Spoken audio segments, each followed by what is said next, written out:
నవ్వు 4 విధాల చేటు. ఇది గతంలో పెద్దల మాట. నవ్వు ఆరోగ్యానికి మేలు. ఇది ఇప్పుడు వైద్య నిపుణుల మాట.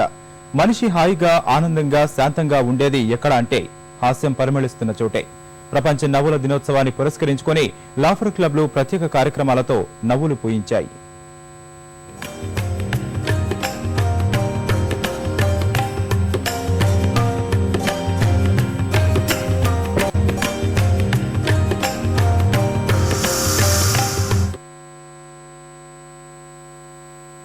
హాస్యం ఆనందానికి మందిరంగా, సుందర శాంతి శిల్పంగా కవులు వర్ణించారు. హాయిగా, మనసు నిండుగా నవ్వుకుంటే నిండు నూరేళ్లు ఆరోగ్యంగా బతికేయవచ్చని వైద్యులు సైతం చెబుతున్నారు.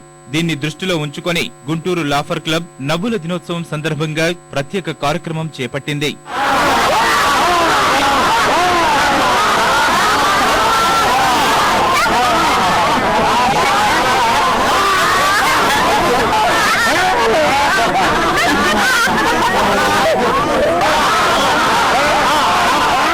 గుంటూరు ఎన్టీఆర్ స్టేడియంలో ప్రపంచ నవ్వుల దినోత్సవ కార్యక్రమాన్ని ఆనందోత్సాహాల నడుమ ఘనంగా నిర్వహించారు.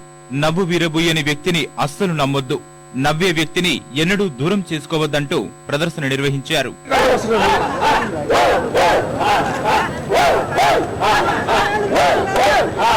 ప్రతిరోజు లాఫింగ్ క్లబ్ తరపున అందరినీ కడుపుబ్బా నవ్విస్తుంటారు.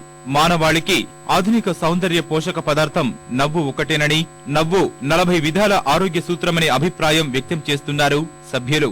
చాలా మంది ఇవాళ నవ్వటం అనేది 4 నెలల నష్టం అని చెప్పేటువంటి వాళ్ళందరూ కూడా ఇవాళ నవ్వుతూనే మంచి కార్యక్రమాలు జరుగుతాయని చెప్పి ఇవాళ డాక్టర్లు చెప్పడం జరుగుతూ ఉంది. ఇవాళ నవ్వటం వల్ల మరి మంచి గుడ్ కొలెస్ట్రాల్ డెవలప్ అవుతుంది అని చెప్పేటువంటి పరిస్థితి ఇవాళ ఉంది.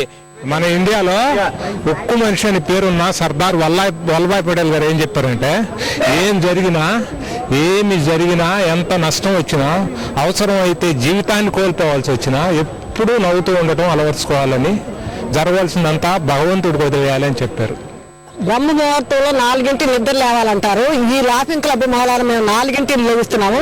దానికి ఎంతో ఆరోగ్యం అంటే బెంచీల మీద కూర్చున్నాళ్ళని కూడా మేము మా హుషారు మాకు తెలుస్తుంది కాబట్టి పక్కాలేంటి ఊరికి కూర్చోంటున్నారు. చూడటానికి అట్లా కాదమ్మా, మీరు ఒక్క రోజు లోపలికి రండి అంటే వాళ్ళు మళ్ళీ ఈ లాఫింగ్ క్లబ్ వదిలిపెట్టి బయటకు వెళ్ళట్లేదు. అడుగు నొప్పి వచ్చినప్పుడు ఎక్సర్సైజ్ కన్నా కూడా లాఫింగ్ వల్ల మజిల్స్ అంతా లూజ్ అయిపోయి హ్యాపీగా ఉంటుంది. ఇంతకుముందు నేను మధుమేహంతో బాధపడుతూ ఉండేదానండి.